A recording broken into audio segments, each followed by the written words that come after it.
कोकणातले पारंपरिक शिरवळे. लगेचच रेसिपीला सुरुवात करूया.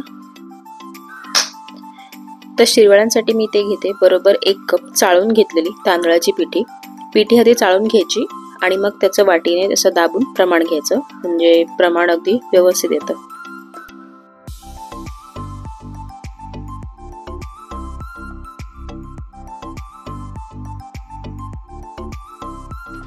एक वाटी पिठीसाठी मी बरोबर 1 वाटी गरम पाणी घेते.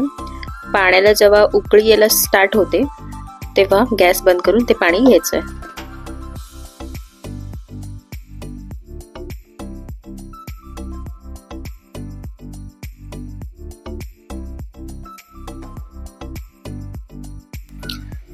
आता पाणी ऍड करताना मी सुरुवातीला थोडं थोडं करूनच पाणी ऍड करते, कारण एक तर पाणी गरम आहे खूप, आणि दुसरं म्हणजे प्रत्येकाकडे तांदळाची पिठी ही वेगळी असू शकते.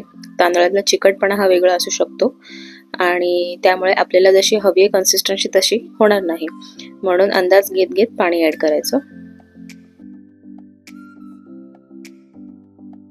आता हे जे शिरवळे आहेत ना, आपण 2 प्रकारे करू शकतो. एक तर आधी सुरुवातीला तांदळाची उकड काढून, जसं आपण मोदकाला काढतो तशी, किंवा दुसरी पद्धत म्हणजे ही मी अशी दाखवते ती पद्धत. या पद्धतीने सुद्धा शिरवळे खूप छान होतात. तर ज्यांना उकड अगदी व्यवस्थित जमत नाही ते या पद्धतीने नक्कीच एकदा ट्राय करू शकता. हे बघा, आता सगळं पाणी माझं ऍड करून झालंय. त्यातच मी ऍड करते थोडंसं चवीपुरतं मीठ, आणि थोडंसं हे आता कोमट झालेलं आहे, हाताला सोसेल असं मी व्यवस्थित असा मऊसूत गोळा मळून घेते. शेवटी थोडंसं हाताला तूप लावून घेतलंय मी.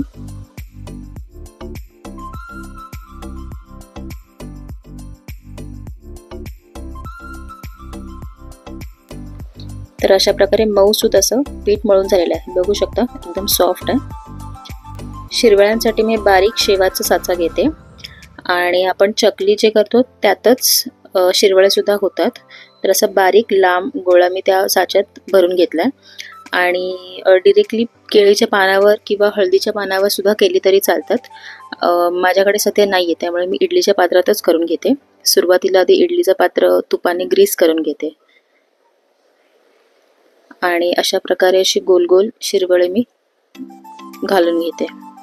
जर केळीच्या किंवा हळदीच्या पानावर केली तर तुम्ही सरळ सरळ अशी सोडून डायरेक्ट चाळणीत ठेवून उकडवून घेऊ शकता, आणि इडलीच्या पात्रात घेतलं तर हे असे गोल गोल गोल गोल काढून घ्यायचंय.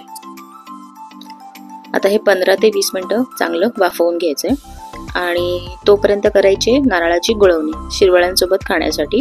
तर मी इथे ओल्या नारळाचा अर्धा भाग घेतलेला आहे. डायरेक्ट किसून घेऊ शकता वेळीवर, किंवा असं मी घेतले तसे तुकडे करून मिक्सरला सुद्धा फिरवून घेऊ शकता. तर अर्धा भाग मी असं फिरवून घेतला, आणि त्यात मी ॲड करते 1 ग्लास थंड पाणी ॲड केलं, आणि ते पूर्ण परत मिक्सरला फिरवून घेते.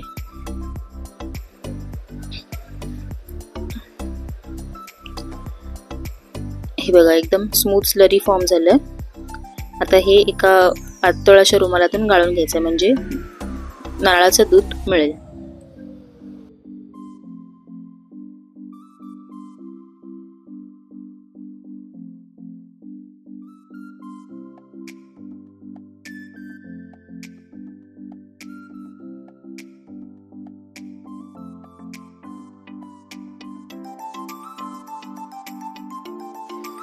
आता या नारळाच्या दुधात मी ॲड करते अर्धी वाटी गूळ.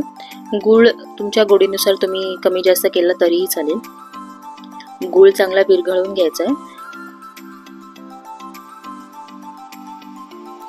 त्यानंतर आता ॲड करते अर्धा चमचा वेलची पूड,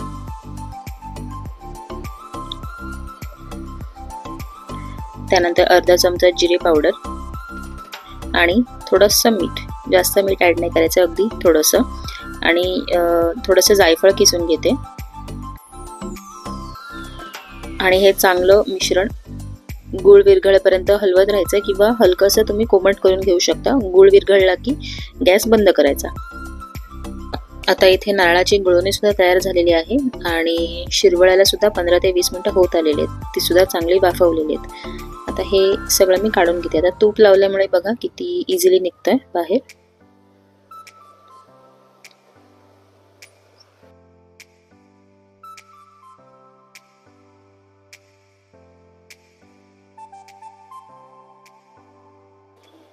तर अशा प्रकारे कोकणातले पारंपरिक पद्धतीचे शिरवळे आणि नारळाची गुळवणी तयार. पाहिलत ना किती सोपी रेसिपी आहे.